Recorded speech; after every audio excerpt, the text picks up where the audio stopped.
Okay, the test is Tuesday or Thursday. Today's Tuesday, right? We're going to review for the test today. We are going to turn in assignment 4.5 right now. So if you've got that, go turn it in, and then we'll get some. I'll do one question on 4.8. Okay, so there will be a question like 4-8 on the test. Okay, you're going to have to put in the data. You're going to have to come up with the prediction equation. You're going to have to graph it on the calculator, and you're going to have to use it to predict some amounts. Now,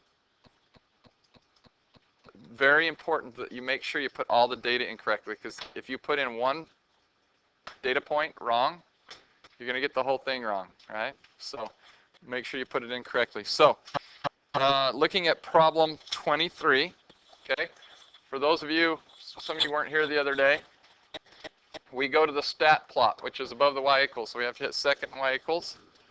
And if yours is not on, turn it on. Mine seems to be on already. But I go in there, it's on. Make sure you have that first scatter plot chosen. Make sure you have the x list as L1, the y list as L2, and you mark that point marked right there. Okay? Then we're going to go hit the stat button. So you hit the stat button. And we are going to go to the calc menu. Or no, actually, stat button and edit will get us into where we put the stats. Now, I had a bunch of you guys the other day couldn't remember how to clear your stats out. I would always suggest you clear your stats out instead of overwriting them, because if your list prior is longer, there's no way to delete them. Okay, so go up, hit to L2, hit clear, and go down, and it will delete them all. I'm going to do the same thing with L1. Clear, go down. So you just go highlight L1, hit clear, hit the down button, it clears it out. Okay, putting in the data. For problem 23, the attendance at a Major League Baseball games for various years is listed below. So 1985 is our first X point. So list 1 is the X numbers. And we're putting the years as the X numbers. 1990, 1995, 1997. What? What the heck is going on? Oh, I wonder if. Okay, what was it? 1985. 1985. Enter. What was I hitting? Oh, okay. 1990.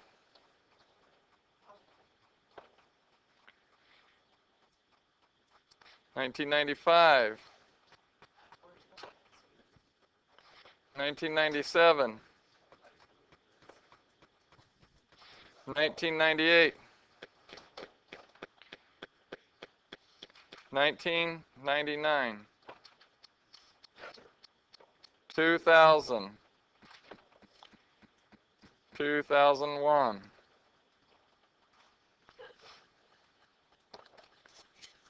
Okay, list 2 would be the Y numbers, the attendance, so 47.7. 55.5. 51.3. 64.9. 71.9. 71.6. 74.3. 73.8.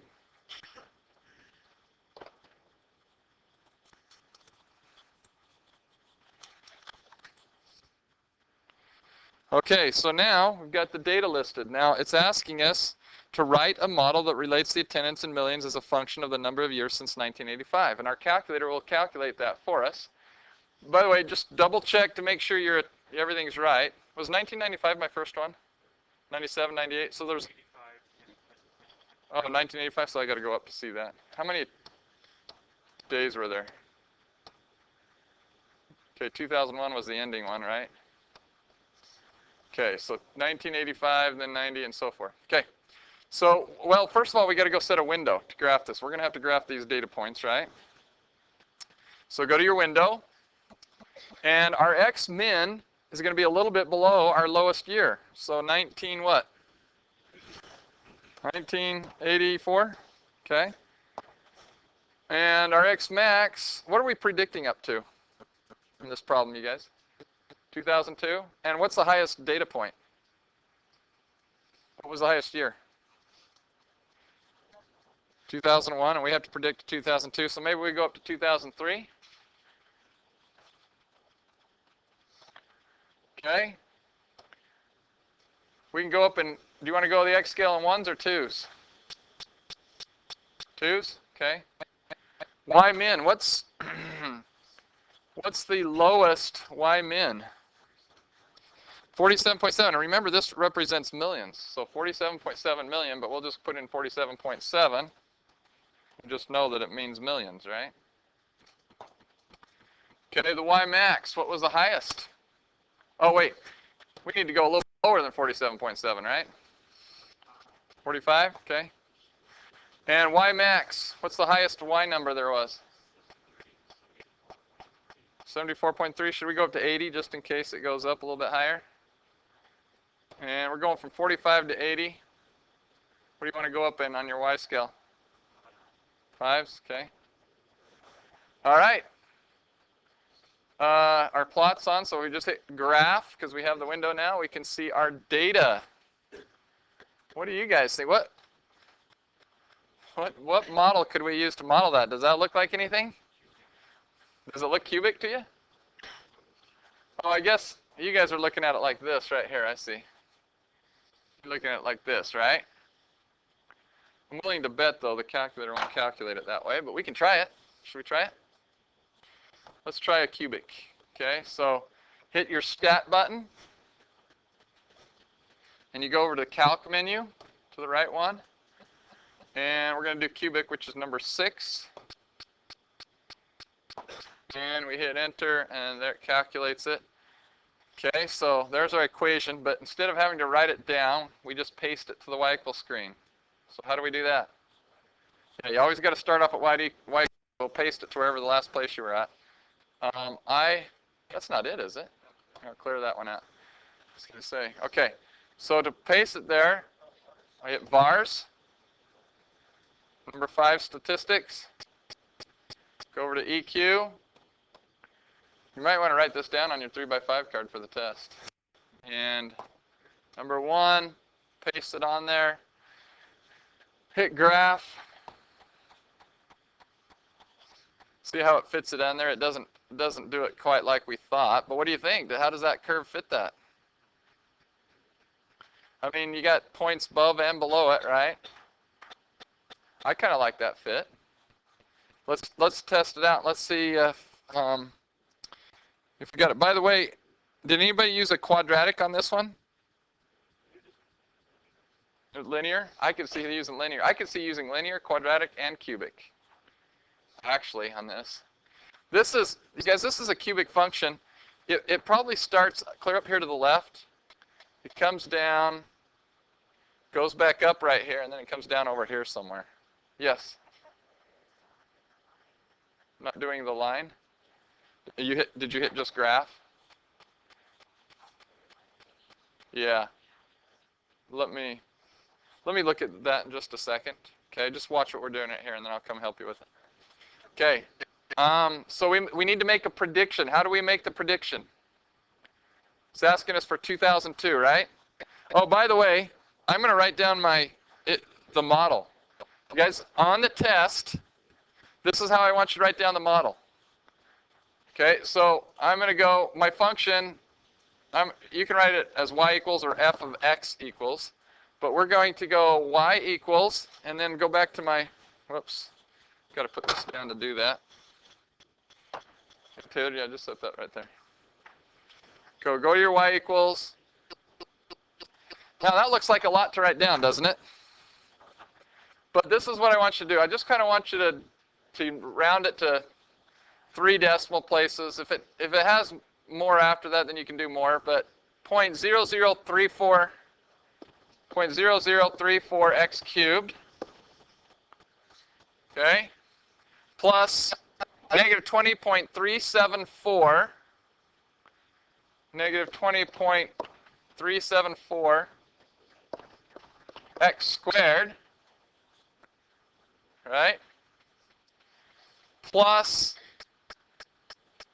40,394.778, plus 40,394.77x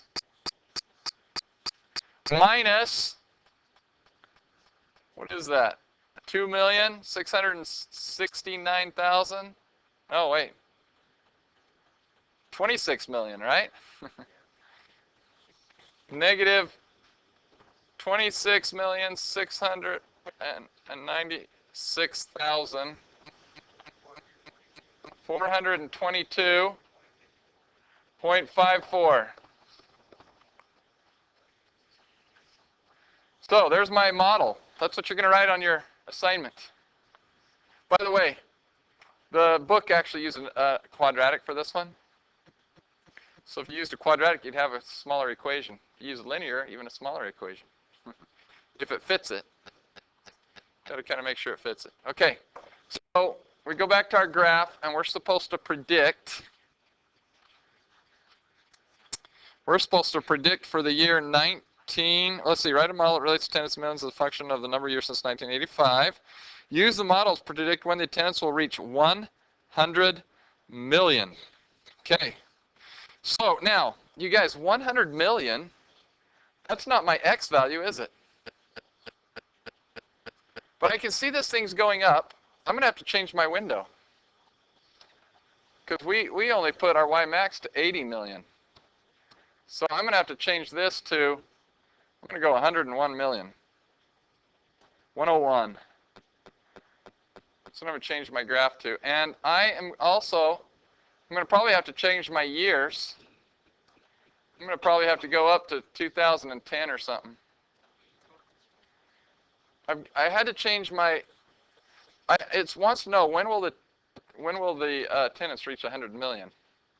I only had 80 million right there, so I had to change my window so it showed up to 100 million. And I probably had to change my years because it's going to be more to the right. So I changed that as well. Okay, now we go graph it again. Now, I can still use the value button to make my predictions. Remember, the value button's under second trace, and it's number 1 value. But I'm going to have to guess some x values. So we might have to do this a few times. I'm going to guess, because 100 million's up here, and I'm looking at my years. I think we went up to, originally we went up to like 203. I'm going to go up to 210. Or no, 2010.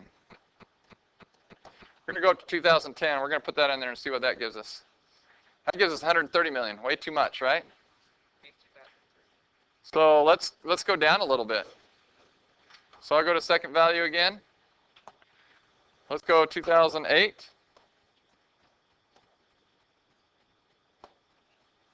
That gives me 114 million, so I'm still a little bit high.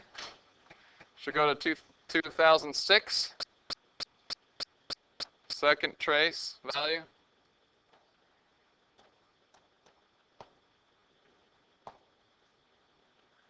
Oh, 2006 is 101.8 million. That's pretty darn close, isn't it? Okay. In fact, now that I know that, the other way to do this, you guys, is just to hit the trace button. So if you just hit trace, notice this P1, L1, L2. That means it's on the plot. You have to either hit the up or down key, and it will go to the equation. And we're at 2006 right now. If I trace, I can get a little bit closer. I think I was closer at 100. Well, it's between 2005.8. Whoops. And 2005.57. So somewhere around 2005.7, right? So our guess is going to be about 2005.7, somewhere around in there. And if you went 0.7 times 12, you'd get about what month it would happen in. Okay? So somewhere around 2007, it was supposed to reach 100 million. Should we look it up and see? Okay, everybody get out your Google. Say attendance at Major League Baseball for the year 2005. Well, actually, they count the attendance for the whole year, so we should just say 2005, huh? Attendance at Major League Baseball. You guys Google it. Hurry. Several of you. Yeah, cool. And I go to the year 1998. Whoops, I got to hit the up button to be on the equation. If I go to whoops, got to go the other way.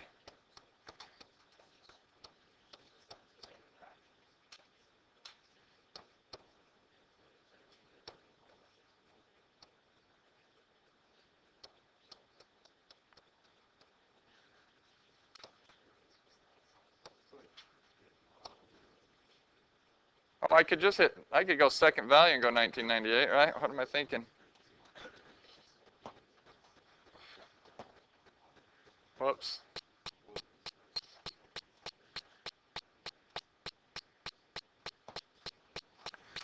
Okay, according to this, it should have only been 66.8 million. But you guys will notice that the attendance right here in 1998 was up here.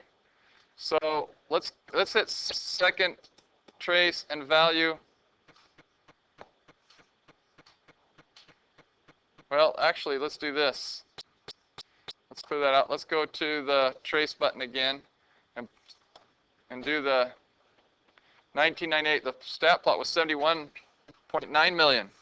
So do you think the home run race affected it? It did. I actually remember those years. This is before you guys were born, huh? No. What year were you guys born?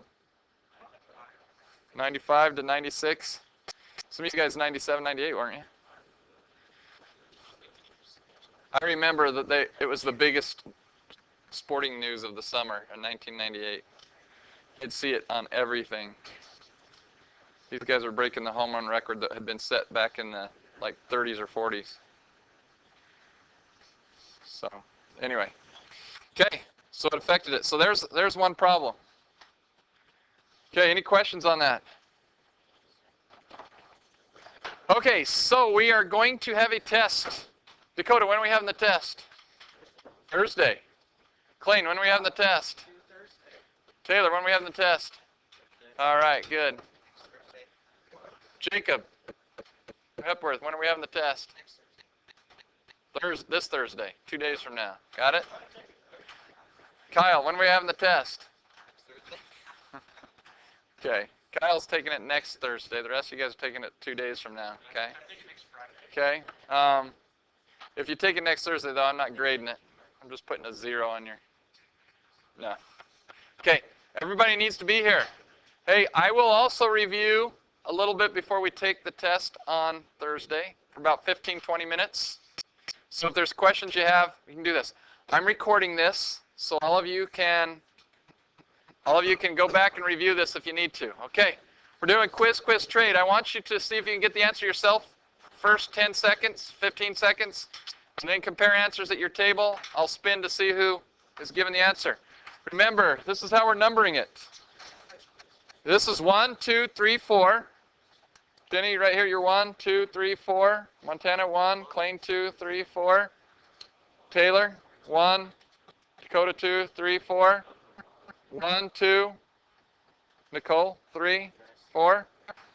1, 2. Jacob Randall, 3, 4. 1, 2, 3, 4.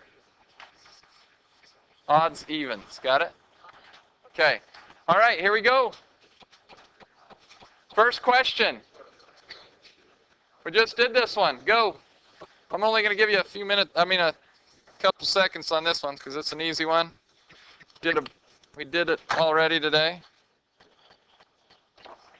Okay. Leading coefficient, the degree was 5. Leading coefficient, -4. Good job. Okay, next one. Go. says f of x equals 2x squared minus 6x plus 1. Oh, degree and leading coefficient again.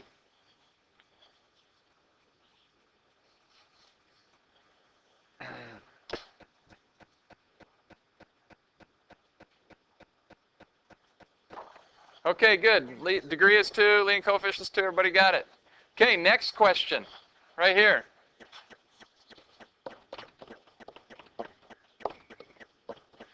Same equation, but we got to solve it. When we replace y with 0, we're looking for the x-intercepts, right? Solve the equation. Go. Okay, here we go. X equals negative b. Well, you guys, a, b, and c. A would be 2, b would be negative 6, and c would be 1, right? So negative b would be the opposite of negative 6, which would be positive 6. Plus or minus the square root of b squared. Negative 6 squared would be a positive 36. Negative 6 times negative 6 is a positive number, right? Minus 4 times 2 times 1. All over 2 times a. 2 times 2 is 4. So 6 plus or minus 4 times 2 is 8 times 1 is 8. 36 minus 8 is 28.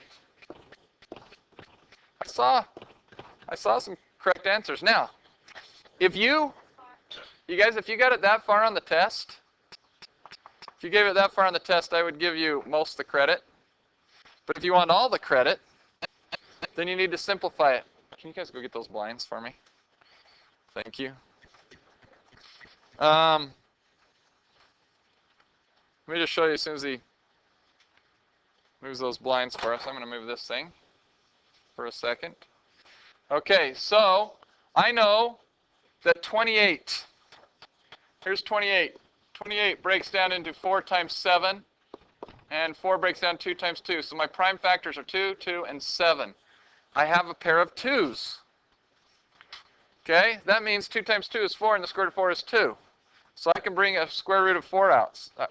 I can just bring a 2 out. So it's going to be 2 square root 7. Remember, one of the pairs comes out, the loner stays in.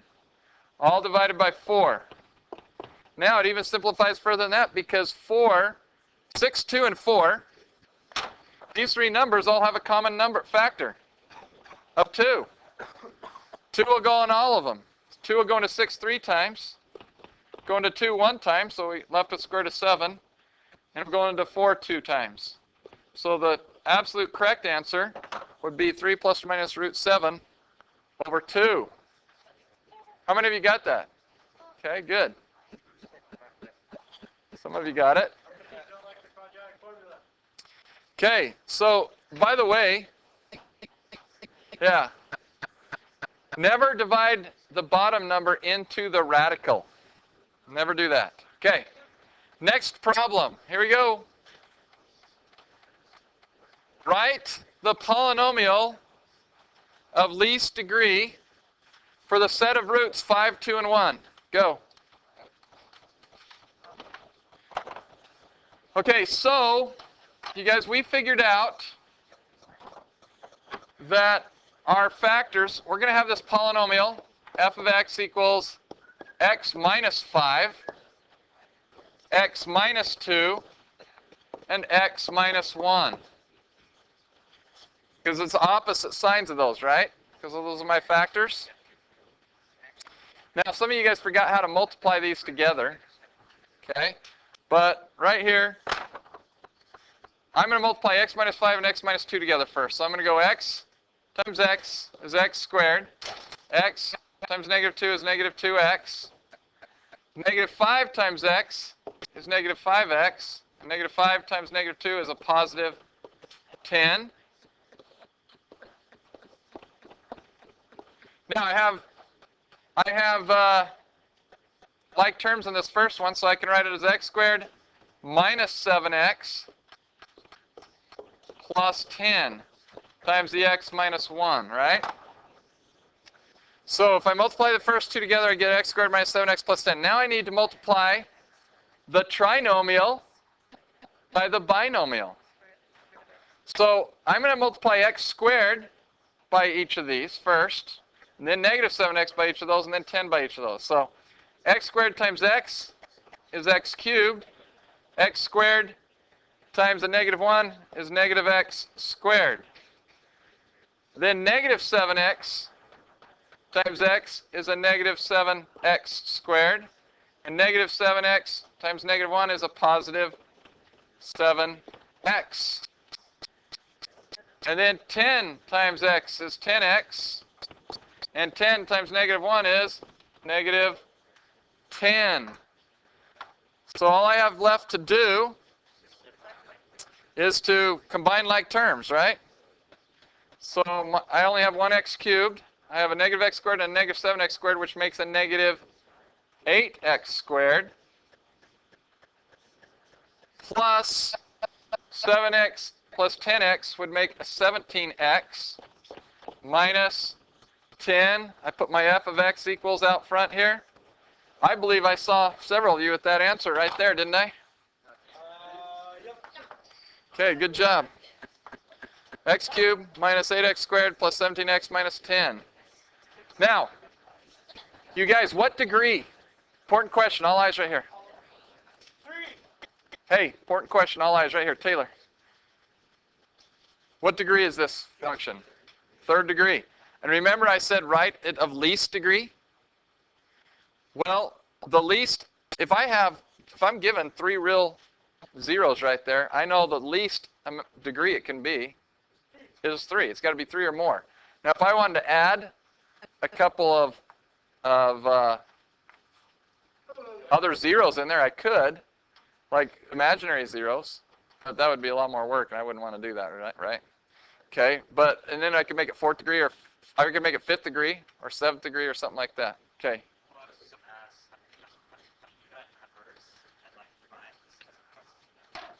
Well, that's what we've been doing. We're going to do that too. Just a second. He's asking, what if I was given this? Can I go back and find the zeros? Remember how we'd graph this in our calculator? And yeah. Well, we haven't learned a method for that, and we're not going to worry about it. I don't really think you guys need to know it to do, because for calculus and everything, you won't need to know it. So anyway, okay, here we go. Next one. Right here. Is negative 4 a root of this equation? No. Prove it. Show me how. We learned a theorem. Okay. You guys, I saw several different ways. There's actually 3 different ways to check this. You can graph it and see if it and see if it intersects the x-axis at negative 4. That's one way, right? The other way is to do synthetic division.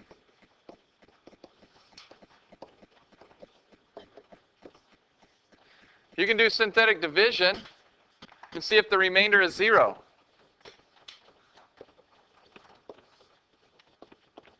If it is remainder 0, then negative 4 is. I think the fastest way, though, here's number 1, here's 2. I think the third way is the fastest, and that's using the remainder theorem. Yeah. And on the remainder theorem, all you have to do is go negative 4 to the 4th minus 13 times negative 4 squared plus 12 times negative 4. Just plug that into your calculator. And if it comes out to be 0, well, let me ask you this. You guys, this is a common error. Dakota, did you put parentheses around negative 4 every time you put it in? Yeah. You sure? Well, I did it, and it worked out for me. You did something wrong. And if it comes out to be 0, the remainder theorem says that it is a factor or is a root. Okay? That's the fastest way to do it. By the way, every one of these questions that I'm giving you, there will be a question like it on the test. Okay? So I would be taking notes down. For your 3x5 card? Yeah. Put -4 in and just hit enter. And if you get 0, you know it's a root. No, I just just go to your home screen. And when I put this in, I'd put parenthesis, -4 to the 4th power, minus 13, parenthesis, -4 squared, plus 12 times -4. And I get 0. That's the remainder theorem. That's the fastest way to do it. What's the fastest way to do it? Okay. All right. If that might be true. So if you want to use synthetic vision, you can use that. Okay. All right, next one. Solve that equation. We've already done one of these. Okay, A is 2, B is -7, C is -4. Okay, so we go x equals -b would be a +7 plus or minus square root. -7 squared would be a +49 minus 4 times 2 times -4 all over 2 times 2 is 4, right? Okay, so 4 times 2 is 8. 8 times -4 is -32. So it's going to be a +32, right? So 7 plus or minus the square root of 49 plus 32. 81. I like that number. And square root of 81 is 9. 7 plus 9 is 16. 16 divided by 4 is 4. And 7 minus 9 is -2. -2 divided by 4 is -1/2. A lot of you guys got that. Good job. Okay? Good job. Hello.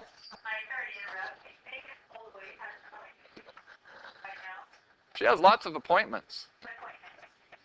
Okay, thank you. Hey, Megan. Yeah, I recorded all this, so by the way, we get out of here in 5 minutes, so we're going to probably only do one more. We have an assembly today. Right now. Hey, you guys, really quickly. This one has all real zeros. How many will it have? 3. Quickly find them, because I want to do this last problem.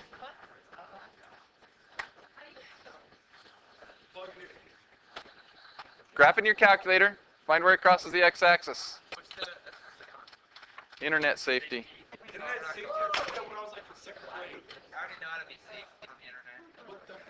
I don't think you guys know as much as think you know. I go back down, get a right bound. I hit enter. I go back and do a guess. So one of my zeros is -1.594. Round it to 3 decimal places. -1.594.